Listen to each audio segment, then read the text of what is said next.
In the 1990s, Toys R Us wasn't just a store, it was practically a rite of passage. With more than 1,600 locations worldwide, it dominated the toy industry and generated close to $12 billion a year at its peak. For many families, a trip to Toys R Us felt like stepping into a wonderland. I can still remember those endless aisles, the bright shelves stacked floor to ceiling, and the jingle that every kid knew by heart, "I don't wanna grow up, I'm a Toys R Us kid." It was more than retail. It was childhood itself, bottled up inside a warehouse. And yet, by 2017, the king of toy stores was gone, filing for bankruptcy after decades of ruling its category.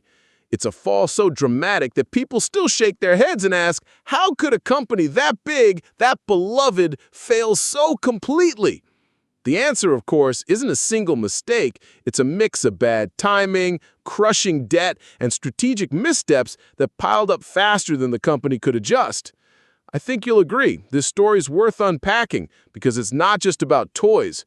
It's about how even the most iconic brands can collapse when they stop adapting.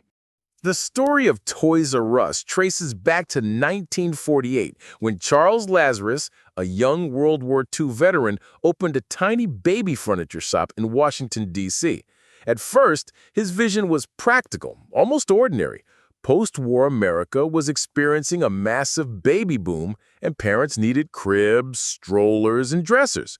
But Lazarus was more than a shopkeeper. He was a careful listener.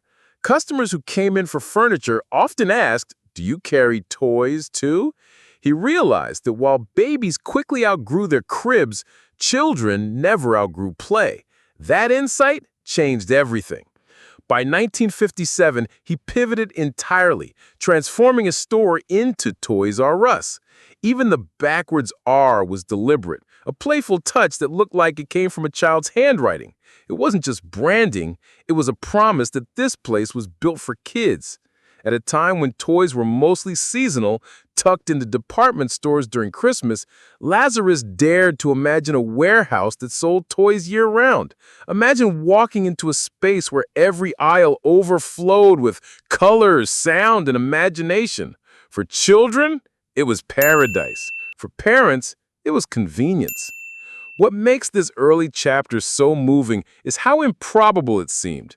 In the conservative retail world of the 1950s, no one expected toys to sustain an entire business, let alone a giant one. Yet Lazarus saw beyond the present.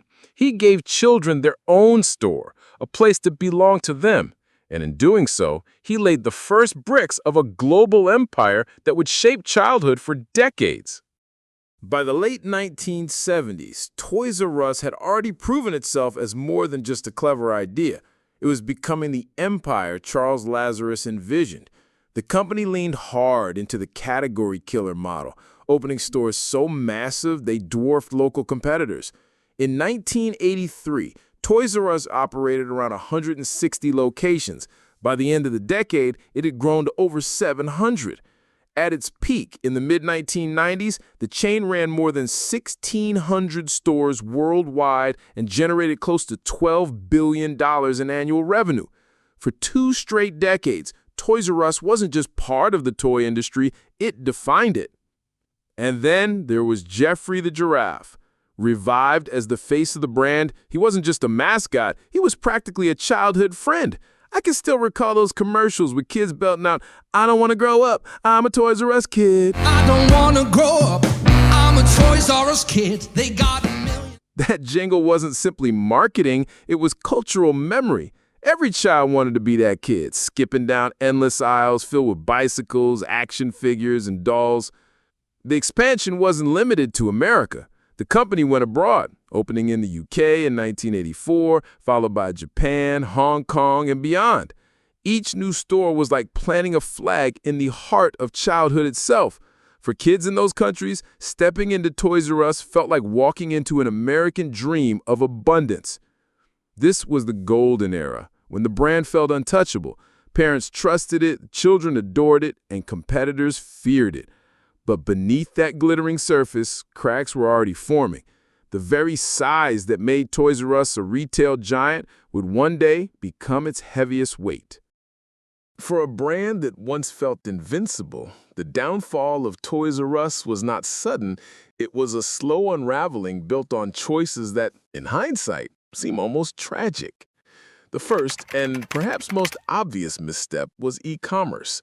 In 2000, Toys R Us signed an exclusive partnership with Amazon to sell toys online, essentially handing over its digital future. At the time, it might have seemed logical. Why invest heavily in a website when Amazon could handle it?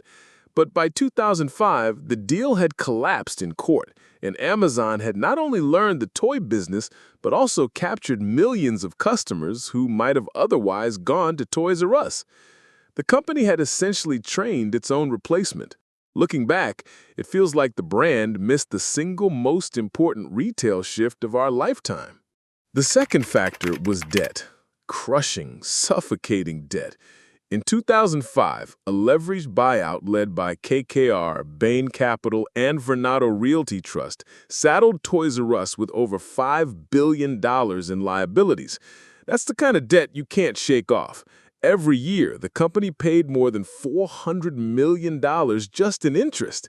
Money that could have gone into modernizing stores, upgrading technology, or competing online was instead drained away to service loans. It's not that Toys R Us stopped making sales. It's that it no longer had the financial flexibility to adapt. Competition only made things worse. Walmart and Target undercut prices on hot toys, luring away parents already shopping for groceries and clothes.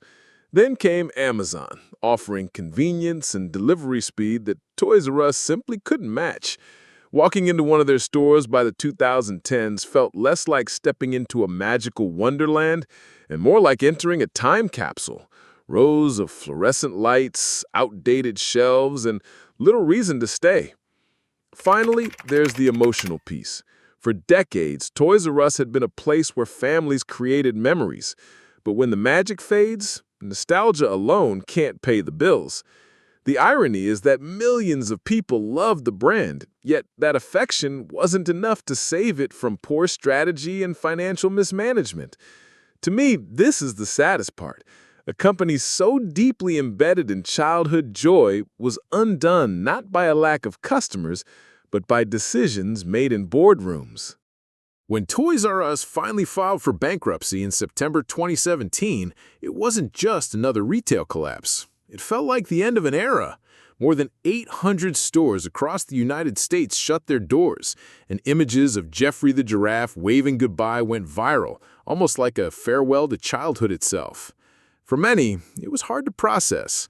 How could the brand that once ruled the toy world disappear so completely?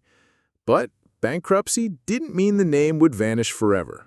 In 2019, a new company called True Kids Brands acquired the rights to Toys R Us and made attempts to bring it back. They experimented with smaller format stores, interactive layouts, and partnerships with big malls. The most notable revival effort came in 2021 when Macy's announced that it would begin hosting Toys R Us sections inside hundreds of its department stores. On paper, it was a smart way to reintroduce the brand without the massive overhead of standalone warehouses. And yes, Geoffrey made his return, smiling again from store displays. Still, the scale is nowhere near what it once was.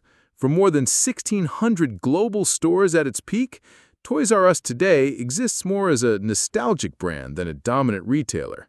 Its name still carries emotional weight, and parents bring their kids to Macy's just to see the giraffe and snap a picture. But it's hard to ignore the contrast.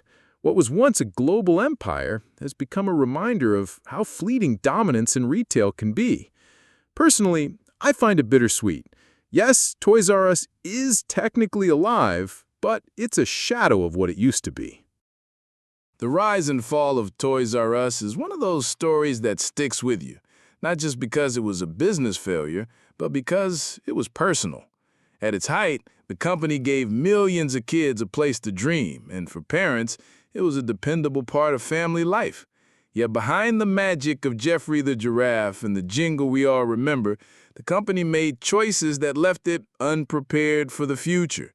Missed opportunities in e-commerce, a crushing load of debt, and relentless competition from Walmart, Target, and Amazon turned the king of toy stores into a cautionary tale. Today, Toys R Us exists in smaller pockets, and the name still sparks nostalgia, but it's not the empire it once was, and that raises a question worth asking. Can beloved brands survive on nostalgia alone, or do they need to reinvent themselves completely to stay alive? I think you'll agree. There's something almost tragic about watching such an iconic part of childhood fade into history. But now, I want to hear from you. Did you grow up visiting Toys R Us? Do you remember your favorite purchase or the thrill of walking those endless aisles? And do you think the brand deserves a second life, or should we let it live on in memory? Share your thoughts below and let's talk about it.